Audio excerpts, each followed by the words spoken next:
Welcome to Serenity and Fire, the podcast where wellness meets grit. I'm your host, Krista, founder of Panacea Luxury Spa Boutique. Join me as we dive into the intriguing world of biohacking, clean living, cutting-edge spa trends, and the hustle, grind, and grit of entrepreneurship.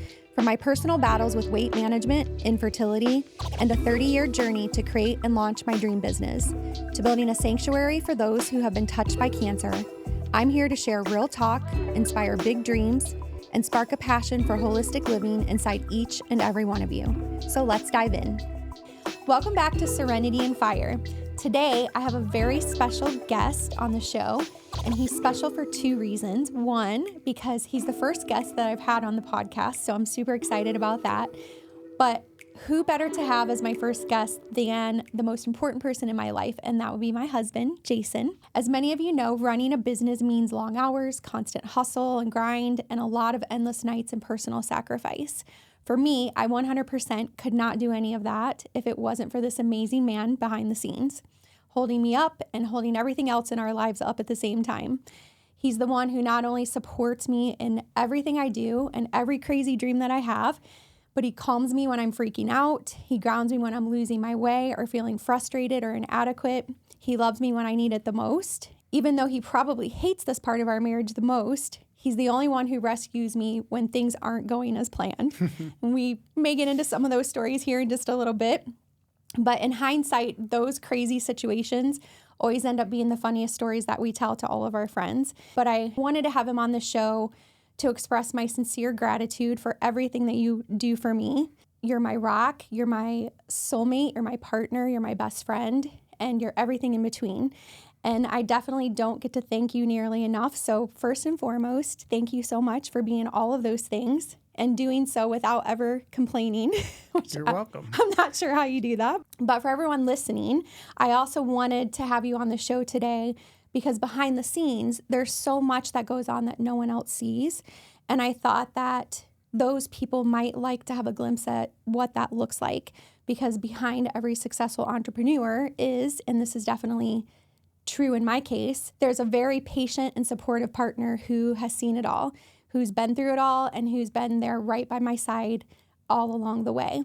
So if everyone can help me welcome this amazing human and the man behind the surprise wedding. If you haven't listened to that podcast yet, definitely go back and take a listen. But this is my husband, Jason Gwajeni. So Jason, if you can introduce yourself, tell us a little bit about what you do outside of being my biggest supporter. Well, first of all, I'm glad I have two reasons why I'm special, so that's great.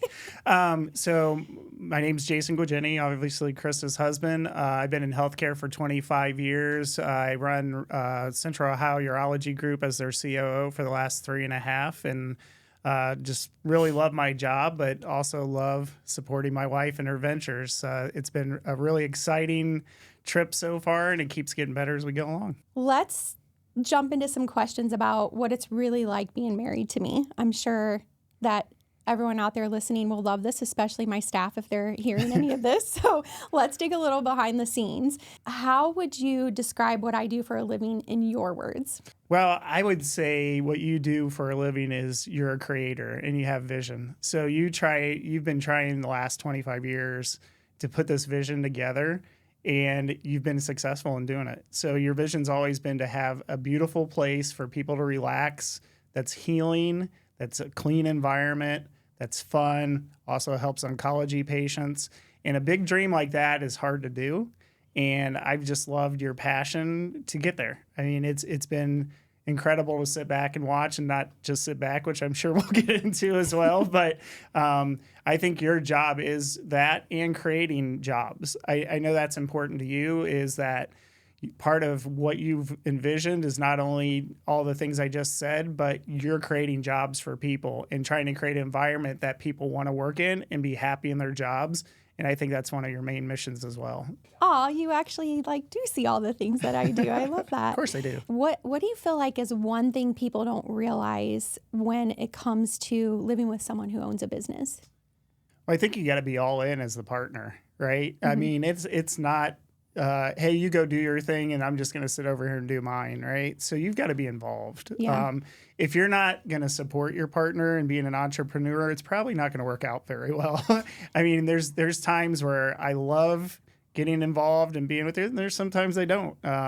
It's just part of it, but you got to be acceptable of the fact that you're going to be working long hours, or you'll get calls in the middle of the night that I got to go help too, or we might be out at dinner and it interrupts dinner, but that's life. And I have that kind of job too, so we kind of reciprocate on that a lot of times, but it's a challenge if you're not all in. You've got to be all in. I know. I can remember the time when I had my design business and I called you like panicking at 8 p.m. at night. We were installing motorized window coverings for this wonderful man who was in a wheelchair, and I was determined to get this job done for him because he needed this so badly, and he was living in this like abandoned warehouse that they turned into like high-rise condos, and we're drilling into concrete and cast iron, and I literally called you in total panic mode, crying my eyes out because it was taking, I had already been there literally for probably about 12 hours that day, and we still had over half the job to do, and I called you freaking out and panicking. Yeah, and just so everyone knows, we went through about 40 drill bits to hang 2 blinds, and they weren't on the ground. They were about 20 feet up in the air, so we're trying to drill into steel.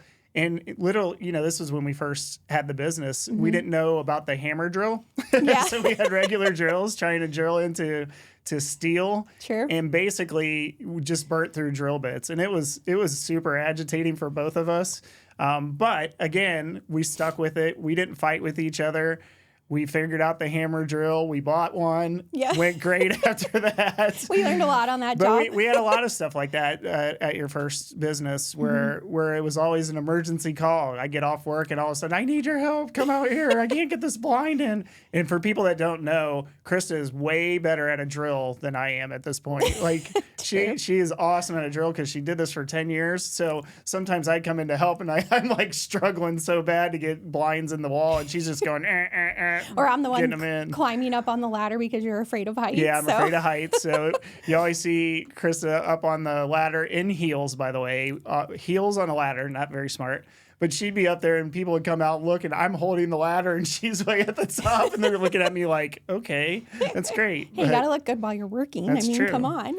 But we're always there. Like, I don't think there's ever a time I said I wouldn't come. And I think that comes back to your point is like, if you're going to do a business, your partner's got to be in, or it can probably cause a lot of problems. Well, and I also feel like a lot of times we would never get to see each other if you weren't willing to come and hang out with me. Very and true. Put in the hard labor. I think about the spa when we opened the spa and oh my gosh, I mean, we went through 5 weeks of training with the staff and through all of that training, construction was still going on. And so I was doing training all day and then you were coming after work and helping me put the spa together and put the furniture in and you were building furniture. And like, I'll never forget the day when all of the massage and aesthetics tables arrived and they came in on pallets and they were stacked 3 beds high. And the delivery drivers wouldn't take them up to the 3rd floor for us. So they literally just left them right outside of the elevator. And you and I, nobody else there, had to uncrate them, carry them. They weighed so much and it was just you and me. And you're like, babe, it's like 10 o'clock at night. Can we just go home? And I'm like, no, we have to get this done. Like we had so much to do and there just was not enough hours in the day. And I know you were so exhausted and wiped out, and I was too, but we had to get it done. And you were just like, okay, we're doing this. Right. And so we put them on our backs and lugged them into the elevator and broke them down and assembled them. And I wish we would have videotaped that too, because we had us two, the tables weighed about 450 pounds a piece. We're trying to uncrate them. They're getting stuck in the crates. They're 3 crates high, so about 8 feet off the ground. And I still, to this day, don't know how we got them undone and safely got them to the ground. I have no idea either. It was incredible. But yeah, but that's really what I think it takes. I mean, if you're going to do something, especially the size of your business that you opened, you got to have the other person there when you need them. And I think it was a year. We were there every night. You were there all day, all night. I'd get off work, come down, build furniture while you were doing other things. I built every piece of furniture in the spa, and it took about a year after we went through it all. So, the beauty of that, though, is I got to be part of the creation of it. And that means probably more to me than anything is that we built this together. It wasn't like you just built it up by yourself. We did it as a team and we did it together. Well, be honest. How much have you hated all those times when I've called you and you were ready to just go home and go to bed? And I'm like, you have to come rescue me. There's no doubt. But I don't think I'd always put up a fuss about it sometimes. Like, I don't want to come up. I want to go home. Krista tends to want to stay longer than she needs to. So even when I go into the spa right now, like she'll be like, okay, we're going to leave in 5 minutes. 2 hours later, we're still doing stuff. So that gets agitating once in a while, of course. But I loved every part of being there. Sometimes it just took a little motivation to get me there. Yeah.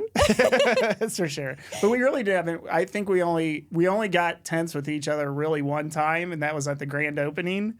Yeah. If you remember that. The grand opening of the spa, and there was a bunch of stuff that needed labeled like 5 minutes before everyone walked in. I said, Krista, no one's going to buy a bunch of stuff here. Why do we even care? She's like, just do it. And we were like going at each other, and everyone's kind of looking at us. I'm like, we're fine. Don't worry about it. And we got it done. But that was the only really tense time we've had through the whole And people bought time. A bunch of stuff too. So they did. I was thankfully wrong. we had it ready to go. Okay, let's rewind a little bit. Let's go back to when we first met. What was your first impression of me as someone with these big, huge entrepreneurial dreams? Like, did you see the busy side of all this coming? And if you knew that it was going to be like this, do you think that you would have dove all in like you did? Good question. So when I first met you, I was like, wow, of course. I remember you had the little fancy 1930s hat on. I'm like, look at this lady. I like her. I mean, back then you weren't an entrepreneur, right? But you had this amazing drive and energy that you really didn't see in a lot of people. And it was always there. It wasn't like it was fake, and it's still always there. Like, you are energized by your work. I think going into the entrepreneurship, it's scary because you had a really good job. Mm-hmm. You left that really good job. Yeah. I supported a lot of us during that time. True. That was scary for me. So I think your drive, though, I wanted you to succeed in owning your own business because you spent so much time working in the corporate world. And back then, I mean, that was 15, 20 years ago. It was hard to be a woman in the corporate world. Mm-hmm. There was, especially in some of the companies you work for, it was blue blood, men dominated, and it was hard. And I saw you working so hard, and then you'd have all these things that you're just like, why is this happening? I mean, I'm busting my butt, and I'm having problems that I shouldn't be having. And for me, I saw, hey, if you start your own business, you can put all that energy in and you're the boss. Yep. You're not going to have any of those problems. Whatever you did, you're going to be successful. Whoever thought blinds and window coverings would be what you got into first, but you made that hugely successful. So knowing that leading up into what you're doing today, your ultimate dream, I knew it was going to be successful. Well, and I agree with you. I feel like I tell a lot of people that if you want to control the outcomes and control the destiny of what's happening in your work and ultimately in your business, owning a business is the way to do it. There's still things that happen that you can't control. You deal with vendors and, different things. But when you work in a big organization, there's so many other people that you have to rely on in order to get anything done. And that's frustrating for someone like me who is a driver and type A and wants to get things done right away and do the right thing for the people I'm working with. So, well, and you're a workaholic, so it doesn't matter if you're working for somebody or yourself, you're going to work the same amount of time. Yeah. I'm not. Yeah. So I can be forced to, and I'm fine when I'm forced to. But the difference I saw in you is I go back to a trip that we had to South Carolina when you were working for the corporation still. And you weren't engaged the whole entire time, and you had people calling you, customers calling you. And I think you got to a certain point, I think you and your sister were together, and you just started crying because you hadn't spent any time with, and I think that was our first trip with the kids and the family. And I think that was your breaking point. You're like, I don't want to do this. I want to have time. I don't want to think about work all the time. And I think that's the big difference now between then. Is you do work all the time, you know that. But when we go on vacation and things like that, you're present, and you weren't present before. So it's giving you the opportunity to be present because you feel confident in what you're doing, and you can turn it off when you need to turn it off. Now that you have your own company. Yeah, that's true. In the beginning of our relationship, how do you feel like my work ethic affected our dating life? I don't think it affected it that much, really. When we were dating, I mean, I had my kids half the time, you were working, but when we had time together, we spent a lot of time together. I mean, I don't think it affected us that much because I do think you turned it off when you were with me because I'm that special. That's why. In all fairness, I think that's been one of the greatest gifts from you to me is that you've taught me how to not work 24/7. I still work a lot, to your point, but you've taught me how to be present in the moment. And, like with us, even though sometimes we don't get to dinner until 7:30, 8:30, 9 o'clock at night, once we have dinner, then that's our time. And we sit and we're together. And whether it's Netflix and chilling or just hanging out on the couch and having dinner and chatting a little bit, we have that time together. And I think in the past, I definitely would be working all of the time. And I'm not saying that I don't ever still work when we're hanging out on the couch, but you really have taught me how to enjoy vacations and try to not work the whole entire vacation, like maybe spend a little bit of time in the morning getting the work done. And then that way we can spend time together later in the day. And I think that's been a good, valuable lesson from you to me. Oh, thanks. Because you're so good at that. Like you're so good at doing your job and leaving your job and coming home. And same thing with you. Not that you don't ever have to go to meetings or conferences or take late calls, because you do, but the majority of the time you leave your work when you leave your work, and then you are much better at balancing things than I am, for sure. So, and I've learned from you to get better at that. So I think that's great. Okay. So as a busy entrepreneur, you know that my schedule is usually all over the place. And a lot of times it's not my own schedule or our schedule. So how do you feel like that craziness has impacted our daily lives, and what things have you implemented to help make things work for us? And I'm asking this because for people who are listening who may be married to entrepreneurs or who are in relationships with someone who is thinking about opening a business, what can they expect? Like, how can they manage those things? Because I talk a lot about how when you own a business, if you want it to be successful, you have to be in the business and working the business. And especially in the beginning, it's the hardest because you're putting tons and tons of time into it and pouring everything into it. And, especially when we first opened Panacea, I mean, there were days when I was working 20, 22 hours a day. And that's a lot for, anyone. And thankfully it didn't stay that way forever. But for the first year to 15, 18 months, it was a lot. So how did you, what kinds of things do you feel like you can share with people that would help them when they're going through that? I've learned I don't like to be alone. I grew up in a big family, all those type of things, always lived with people, had kids. So it's different for me to be alone. So when you're working late some nights, I've found other things to do. I really enjoy cooking now, which works Thankfully. good for both of us.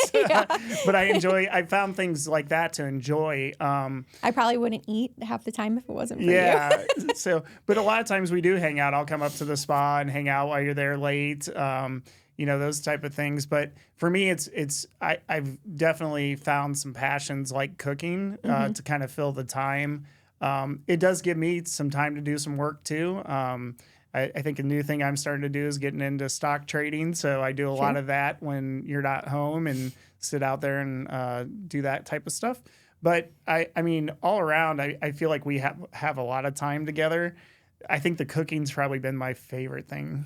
And do you feel like, because I always tell people, I love when you come and work at the spa with me. And, you've been the laundry person, you've been the bartender, you've been the furniture builder, you've been so many things to the business. And for anyone out there who doesn't know this, a lot of the our associates at the spa call Jason and I the spa mom and the spa dad, which is kind of funny. And laundry boy is what they used to call me. I think that's what you called yourself because you were stuck in laundry for so long. But I think that helps too. And it helps that you've enjoyed that. And, again, sometimes the only time that we get to have together is if we're working together. And I know that we were both nervous about how we would be able to work together. Because quite frankly, this is a family business. When we started this, I couldn't do this by myself. I mean, we were fortunate to be busy right off the bat. But I didn't hire a bazillion people to start. So my mom, mom was there helping us. You were there every single weekend, every single night after your other job helping. How exhausting was that for you? Super exhausting. I mean, it was exhausting. I lost a lot of weight, which was nice. Yeah. We get about 20,000 steps, 25,000 steps a day doing that. But it was important to me because I learned the business too. So if ever there's going to be an opportunity for me to come over and actually work in the business, I know it now. I wouldn't have known it otherwise. Yeah. It could be frustrating sometimes. Yeah. Sometimes I come home. I mean, I don't have a small job. I'm a COO of a company. So there's a lot to that. There's a lot of emotion. There's a lot of hard work, talking to people all day. Sometimes I just want to go home and lay on the couch and do nothing. And I didn't have that opportunity for about a year and a half. I'd always come over and help. But when I didn't, so there were times where I said, I'm not coming today. And you're like, no, I'm not coming today. But then I have FOMO. I'm like, I should be there. What am I doing? What am I doing sitting at home? I need to be there. So it had both effects on me. But it was exhausting. That first year and a half, 2 years was exhausting for both of us. Yeah.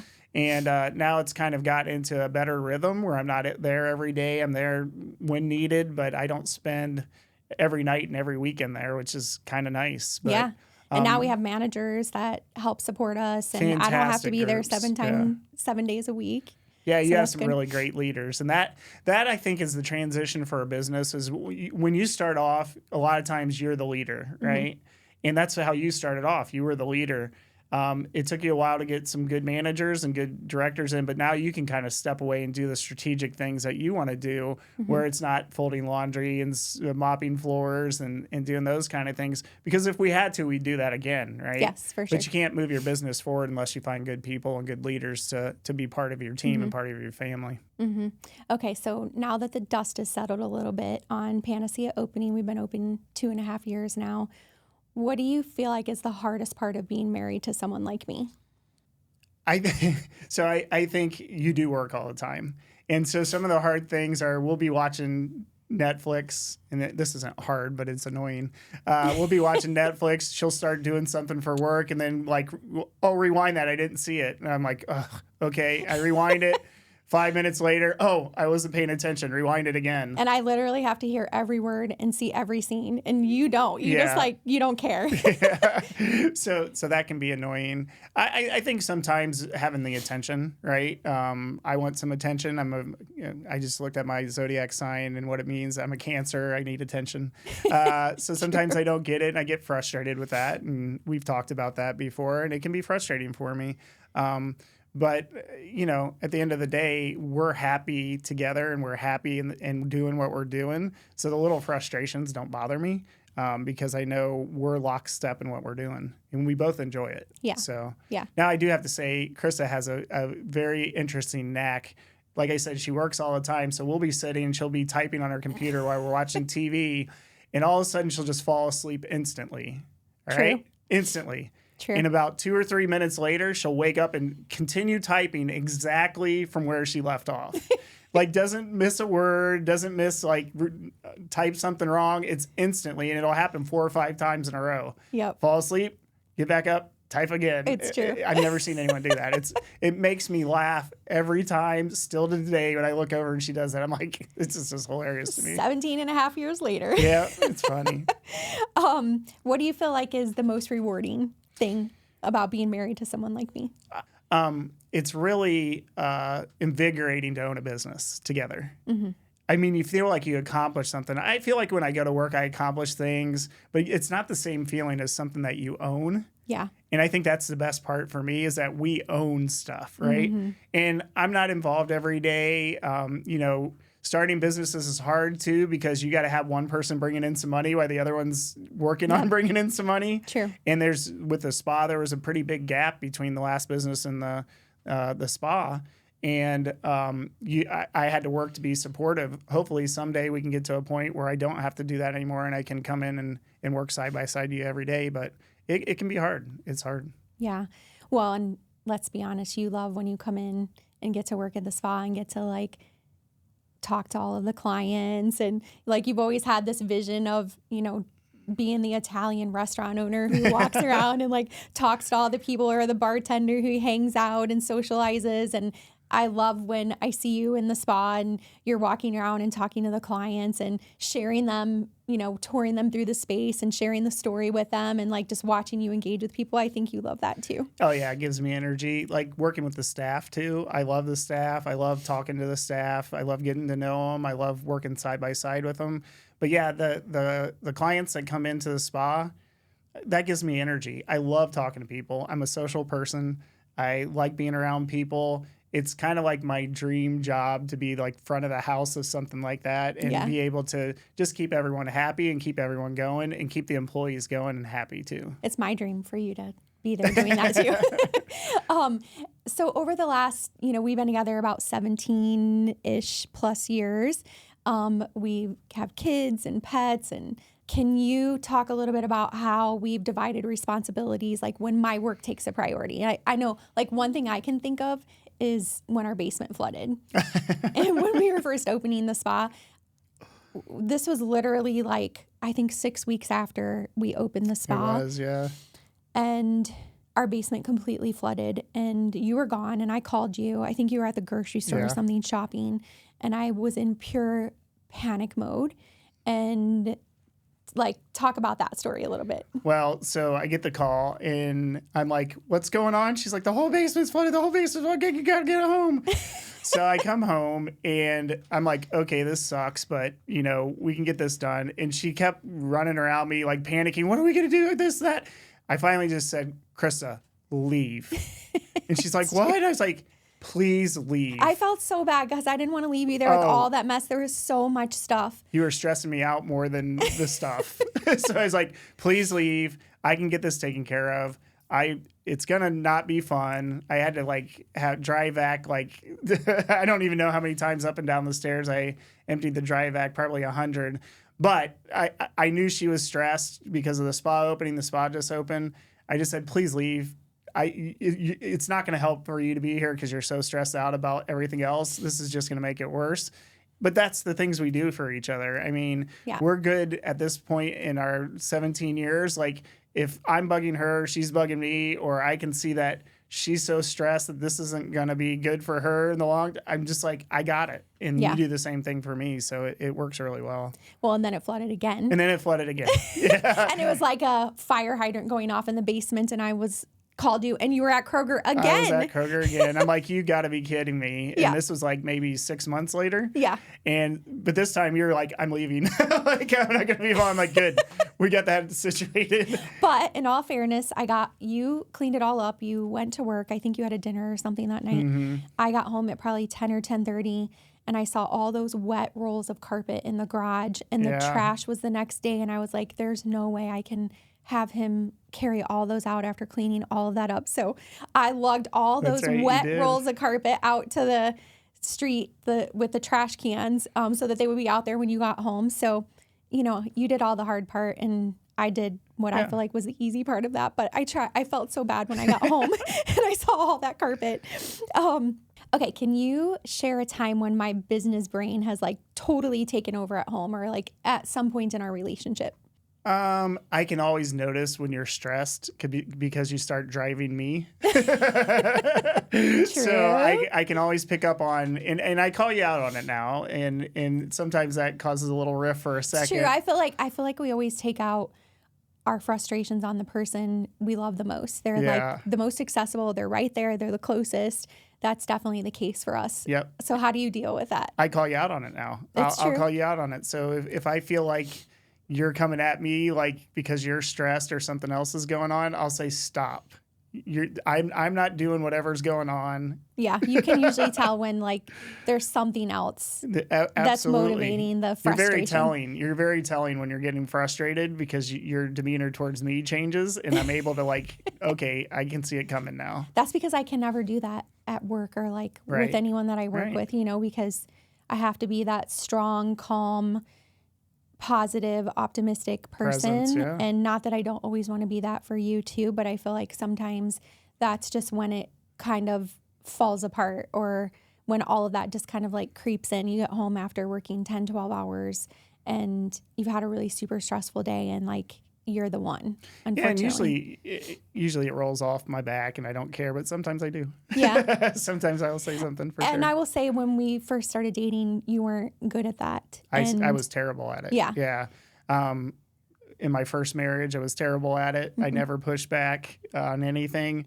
And that's kind of what I've learned with you too, is it's okay to do that. We're fine. Yeah. If we get in a argument about something and we really don't get in that many, but when we do, it goes away pretty quick. So. Because I think you can admit that I've forced you to have and confront situations right away.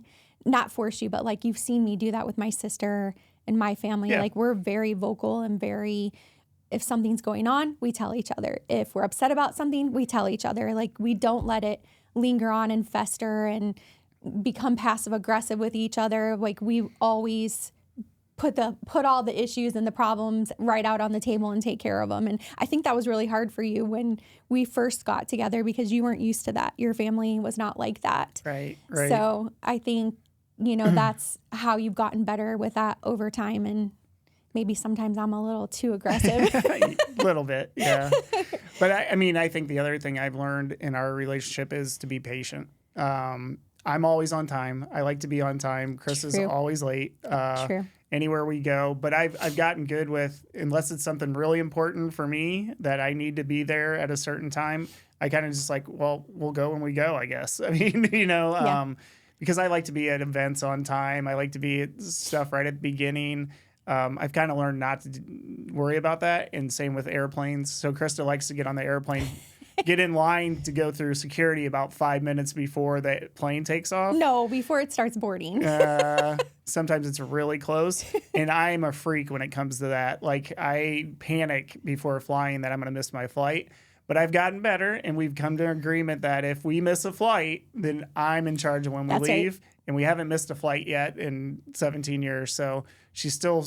I still get to control the flight and travel schedule. Couple really close calls, but we haven't missed one yet. So I've learned to be patient. Okay, I'm gonna ask you some bizarre questions. What do you feel like is the weirdest request that I've made because of my business?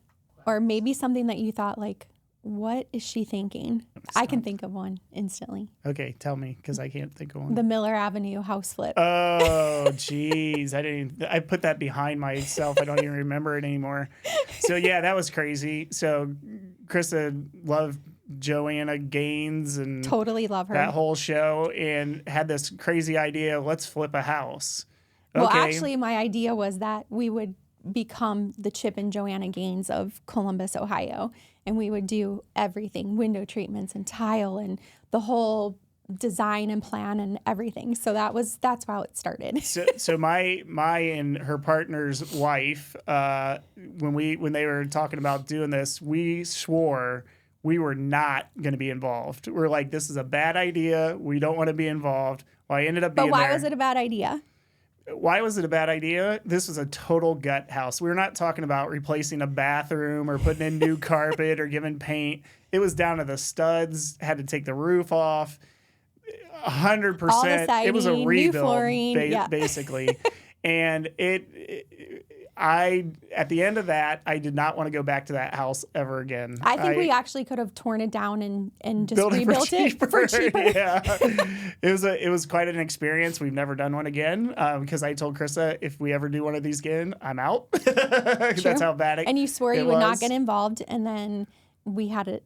Things fell apart with my partner, and that was just a whole other story that we can discuss in another show maybe. But you did end up having to come down and help me do work and basically dig me out of the hole that I was in with this project. And we did end up selling it actually during COVID. It turned out beautiful. The house was gorgeous when we were done. Like we almost thought about moving there because we loved it so much. Yeah. But I couldn't stand the stuff in it. I'm like, no way, I'm not doing it. You're having nightmares about that house. I was. That one was tough. Yes. That was a struggle. What do you think is something that I've taught you about work ethic?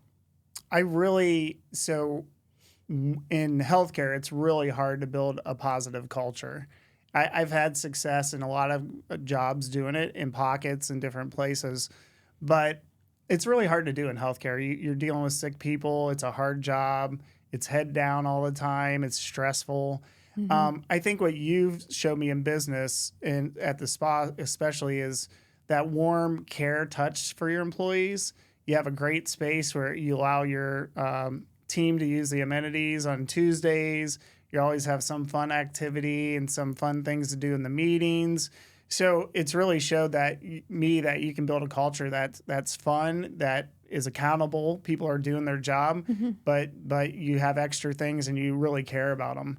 I've always cared about my staff, of course, but it's hard to create that culture like you've created there where people like to come into work all the time. It's just tough. Well, and I feel like that means a lot because I feel like whenever we have get-togethers with your teams, like your teams all love you so much. So to hear you say that about me really does mean a lot.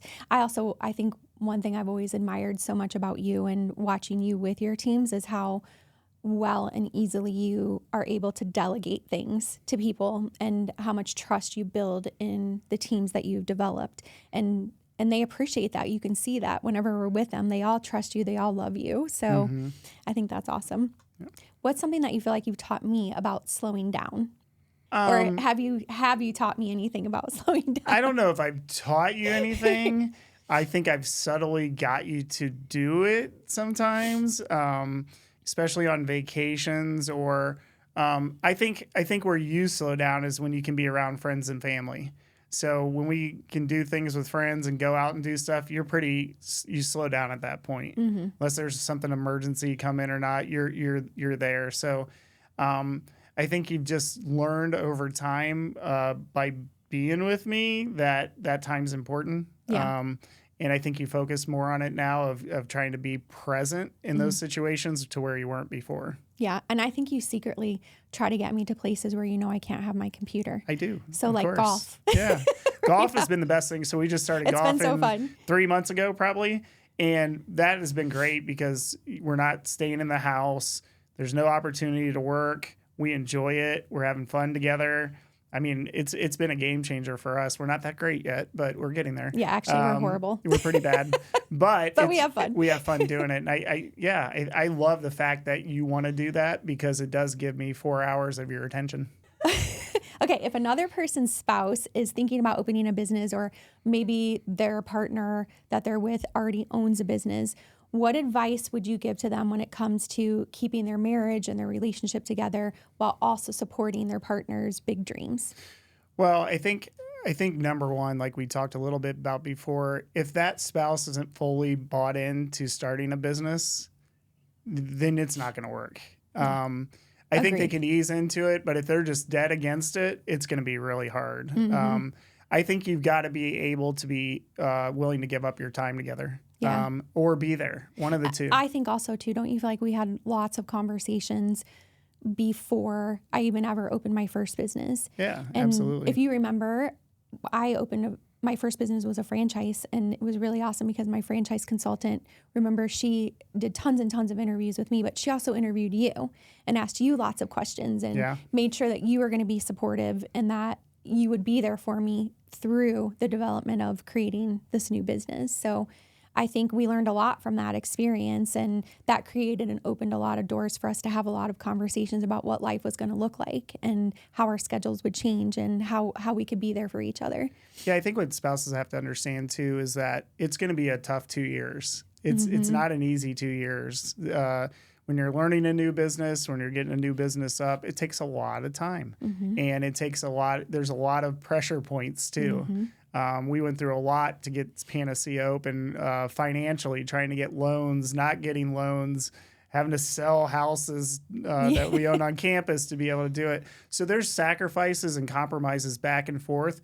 But I still think if you're not bought in as the spouse, let your spouse know that you're not bought in. Yeah. And then you got to talk about what that means. I think you could still have it happen, but you got to be honest with each other.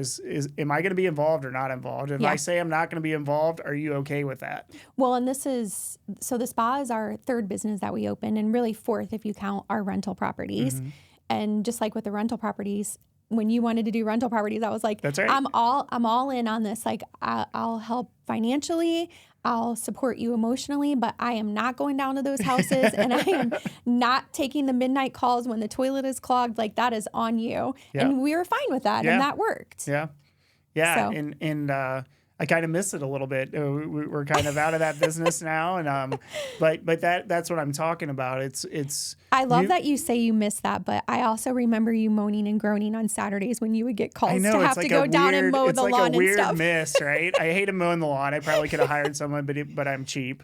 I wanted to make all the money we could out of it, but True. I did enjoy it. Like I enjoyed a lot of it. Some of it I didn't, of course, but I think that's a good point. Like you said, I'm not going to be involved. I was good with it. It wasn't a problem. I didn't ask you to be involved. I didn't say, well, Krista, I need you to go down there and mow the yard now. So hold on 1 second though. Remember the circus floor in the kitchen of the one rental property and how you decided to put new flooring in there? Who was down there on the floor ripping up tile with you? That's true. Because that project was a nightmare. That was a one-dayer. Yeah. Yeah, for sure.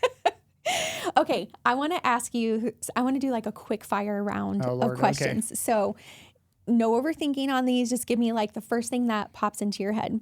If you had to describe our entrepreneurial marriage in 3 words, what would they be? Satisfying, invigorating, and challenging. Okay, I love it.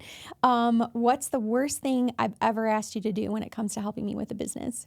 Laundry. I don't want to do laundry ever again. Ever again? No. And actually, it's funny that you say that. I want to just let everyone know that it is our dream eventually for you to come over and work in the businesses with me someday down the road. We're not there yet, but when that day comes, the very first thing that you said to me was that when that day comes, all I can tell you is that I'm not going to be your laundry boy. That's right. That is right. 100%. So I'll make sure that you're not the laundry boy. I do remember the worst thing is you called me out at Budget Blinds one time and you had to put a ladder like almost horizontal across a stairwell and it was way up to a top window. Yep. And I had to hold it because, again, I'm scared of heights. And she was crawling over the top of this horizontal. That was the worst thing I've ever experienced. I thought you were going to fall and die. And you kept saying, I'll be fine. Just hold the ladder. And I'm like, oh, my God, she's going to kill herself. That was the worst by far. And all I was doing is holding the ladder. So. I can think of many of those scenarios. So. It's terrible. The favorite thing you've done or still do to help me with the businesses? I think just going over, I really enjoy doing anything at Panacea. One thing I don't enjoy is when we go to use the amenities and she always wants me to clean and everything and we don't ever enjoy them. So I'm trying to get you to enjoy. I know everybody always is like, oh, it must be so nice. You own a spa. You get to use all of this stuff. And I'm like, you don't understand. When we come in and we do the cold plunge and the hyperbaric and the sauna and the pools and everything, all I can see is like, this needs fixed, that needs fixed, this needs clean, that needs clean. Yeah, it's not fun. But I do enjoy bartending too. That's one of my favorite things when we have events and things of that nature. Back in the event space, I like doing that. I don't like cleaning up after it, but I like doing the bartending. Okay, the business idea I've had that made you go, really? Aside from the Miller Avenue property. Oh, I don't think there's been many of those. I just told you last night I'm going to write a book. What do you think about that? I think it's great. Yeah? I think you've got a great story to write. I think you'd enjoy writing your story. I think it comes back to your grandma because your grandma, remember we found her books or journals or diaries and you really love that. So I think leaving something behind is important to you, kind of a legacy thing. Now, I don't know when you're going to do this book writing between all this stuff.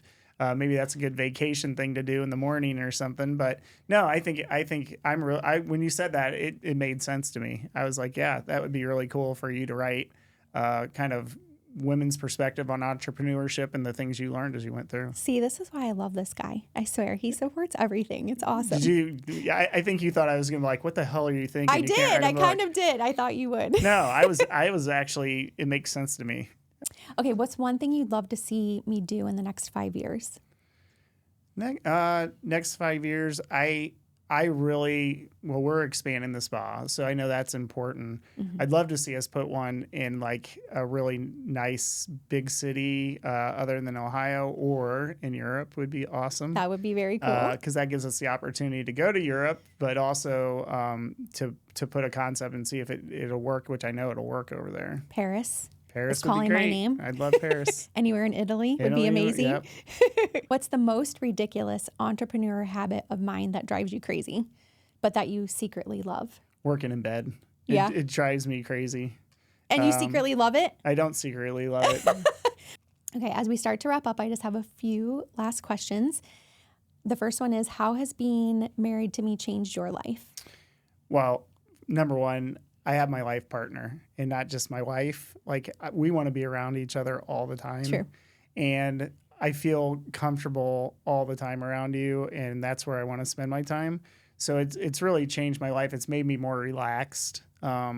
I have somebody I can go to that I really trust in my hardest moments. And we've had some over the last 3 years. I have personally, and I wasn't afraid to tell you what those were. Mm-hmm. And so that's been game changing. I think our marriage is something that I cherish the most in my life. Yeah.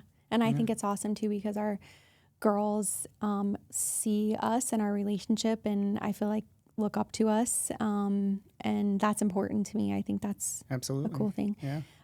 Has being married to me changed how you see life and how you define success personally, professionally, and in our relationship?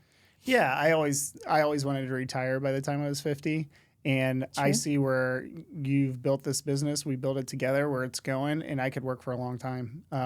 And so I think success is continuing to create jobs, these great spaces in a life for us that hopefully someday we can wind down a little bit and enjoy life and not work all the time. So, but I think you've built that base to get there. And so career aspiration, life aspiration, I'd love to help people. I mean, that's why I'm in healthcare, and I think the spa is even a next step for that, because it's helping people stay well. Well, I'm actually glad to hear you say that, because for a long time, I was felt like I was maybe crushing your retirement dreams of retiring at 50, which you just turned, by the way. I just turned 50. I see the future in the spa as not as much work as I do today. And I know that sounds weird, but if I could do front of the house things, make sure people are getting the services they deserve, the staff are happy, to me, that's pretty exciting. I mean, and it is a beautiful space, and we're doing such incredible work for people. Yeah, and absolutely. The stories and the compliments and the things that we hear from people is definitely very rewarding. Yeah. Okay, my last question. Looking ahead, how do you see our life evolving as our business grows? Any dreams that you think we should have as a couple? Yeah, I want to continue to travel. We've had the opportunity to travel a lot, here and there, but our dream's always been a couple months down in Florida when it's cold. I think we'll get there at some point. I think your dreams are my dreams. I think expanding this concept, which is amazing, and getting more people to have exposure to it. And I see people come out of there all the time happy. I don't know how.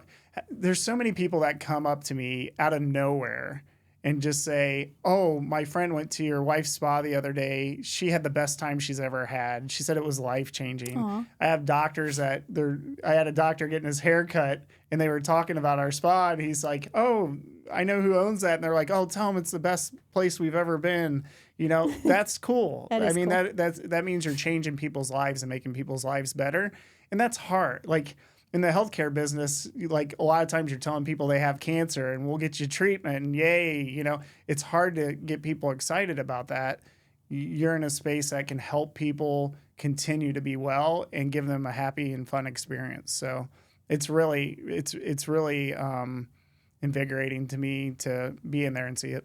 Oh, I love it. I love that my dream has become your dream. Mm-hmm. That means so much to me. So yeah. Unfortunately, we're out of time. But this was super fun. And I really just want to thank you for being here and supporting yet another one of my wild, crazy entrepreneurial dreams. This I'm glad podcast. To be here first. Were you nervous? I was nervous. Yeah. Yeah. All the way here, I was nervous, but do you think you would come on the show again? I would. Yeah. Okay, good. Okay, everyone. So that's a wrap for today. Please let me know if you liked today's show and what you would want to see more of or less of in future shows. And if you have more intriguing questions for Jason, send them my way by messaging into the show. I'll be happy to grill him and get all the nitty-gritty details behind the scenes and bring them back to you. So remember, if you want to start biohacking your way to better health, start at Panacea Luxury Spa Boutique. You'll save 10% on a hyperbaric oxygen therapy or whole body LED light therapy session when you book your first treatment using the code Serenity10. And don't forget to leave us a review and hit subscribe on the Serenity and Fire show wherever you get your podcasts. This helps us reach more people like you so we can spread the word of health and wellness to the masses. Until next time, keep balancing serenity with fire. I'm Krista Guageni, and I'll talk with you in our next episode.